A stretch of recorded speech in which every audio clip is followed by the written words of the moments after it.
भाजपचे भिवंडी लोकसभा उमेदवार कपिल पाटील यांनी छत्रपती शिवाजी महाराजांच्या अश्वारूढ पुतळ्यास पुष्पहार अर्पण करून भव्य दिव्य मिरवणूक काढून उमेदवारी अर्ज दाखल केला।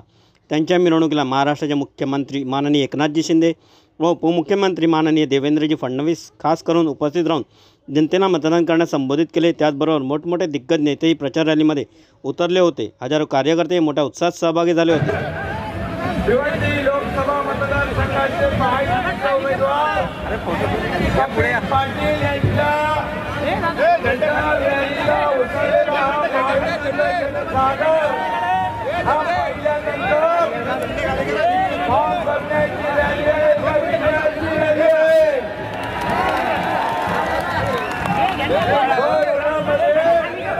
आपण हजारोच्या संख्येने उपस्थित झाला म्हणजे आपण निर्धार आणि संकल्प केला आहे। महायुतीचे उमेदवार कपिल पाटील यांना येत्या 20 तारखेला दिल्लीला पाठवण्याचा निर्णय घेतला आणि मोदीजींना पुन्हा एकदा आपल्याला प्रधानमंत्री बनवायचं ना, फिर एक बार अबकी बार। आणि यावेळेस आपल्या सोबत महाराष्ट्रामध्ये शिवसेना, भाजपा, अजितदादांची राष्ट्रवादी, या ठिकाणी आरपीआय, कुणबी सेना, समाजवादी संघटना, मनसे, पाटील यांची कुणबी सेना, रिपाई, योगेंद्र गवाडेकर, आगरी सेना, कुणबी सेना बाकी लहुजी सेना, सगळ्या सेना यांनी कपिल पाटील यांना पाठिंबा दिलेला आहे। आणि म्हणून गेले 10 वर्ष मोदीजींनी देशात केलेलं काम जे काँग्रेसला 50-60 वर्षात जमलं नाही, ते मोदीजीने 10 वर्षात करून दाखवलेलं आहे। आणि म्हणून 24 तास काम करणारा प्रधानमंत्री पाहिजे की थोडा उकाडा गरमी आली की विदेशात जाणारा पण पाहिजे।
भिवंडीमध्ये कपिल पाटील यांचा अर्ज आम्ही भरलेला आहे।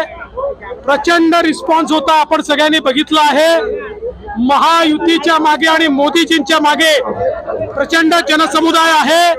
आम्ही ही जागा रेकॉर्ड मताने जिंकू हा मला विश्वास आहे। प्रधानमंत्री आदरणीय नरेंद्र मोदीजी यांच्या आशीर्वादाने भिवंडी लोकसभा क्षेत्रामध्ये तिसऱ्यांदा मला उमेदवारी मिळाली आणि आज इथे उमेदवारी अर्ज भरताना या भिवंडी शहराने 2 रेकॉर्ड, एक रेकॉर्ड बघितला की यापूर्वी कधीही भिवंडी शहरामध्ये लोकसभेचा फॉर्म भरण्यासाठी मुख्यमंत्री उपमुख्यमंत्री हे आले नाही। हा एक पाहिलेला भिवंडी रेकॉर्ड आहे। आणि दुसरा रेकॉर्ड आहे आज जे समर्थन या भिवंडी लोकसभा क्षेत्रामधून उमेदवारी अर्ज भरताना लोकांचा आशीर्वादाच्या रूपाने मिळालं, तो एक भिवंडी शहरातल्या नागरिकांनी बघितलेला रेकॉर्ड आहे। आणि म्हणून निश्चितपणाने मी सांगेन की या ठिकाणी भिवंडी लोकसभा क्षेत्रामध्ये महायुतीची तिसरी टर्म ही 100% होणार। देशाचे प्रधानमंत्री नरेंद्र मोदीजी यांना प्रधानमंत्री करण्यासाठी एवढ्या मोठ्या संख्येने आज इथे जनसागर लोटला होता आशीर्वाद देण्यासाठी।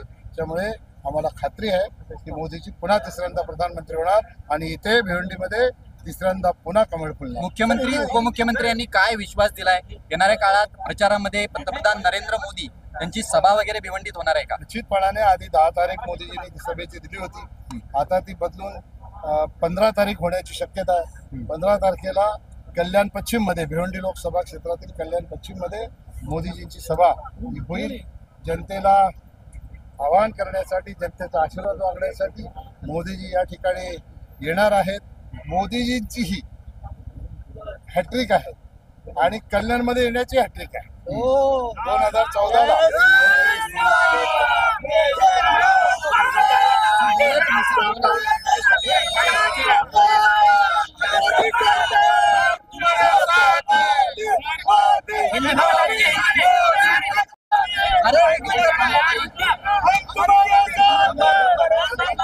आणि ज्या पद्धतीनं आपण पाहतोय, जरी उमेदवारी अर्ज तुम्ही दाखल केला असला, तुम्हाला ही निवडणूक ज्या पद्धतीनं महाराष्ट्राच्या राजकारणात जे मुद्दे उपस्थित केले जात आहेत, या मुद्द्यांवरनं ही निवडणूक तुम्हाला आव्हानात्मक वाटते?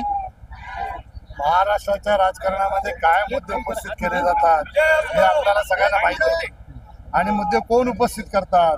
मागच्या 2.5 वर्षामध्ये ज्याने विकास थांबवला ते, ज्यांना विकासाशी काही पडलं नाही, फक्त सत्तेसाठी एकत्र आले, परिवारातली सत्ता टिकवण्यासाठी एकत्र आले, ह्या लोकांना काय अधिकार आहे? 10 वर्षामध्ये देशामध्ये मोदीजींनी जो विकास केलेला आहे त्या विकासाच्या मुद्द्यावर आम्ही निवडणूक लढतो आणि जनतेला विश्वास मोदीजींवर आहे। आणि म्हणून तिसऱ्यांदा प्रधानमंत्री करण्यासाठी ही निवडणूक जी आहे, ही निवडणूक महायुतीचा उमेदवार म्हणून मी जरी लढत असलो तरी निवडणूक जनतेने हातात घेतली।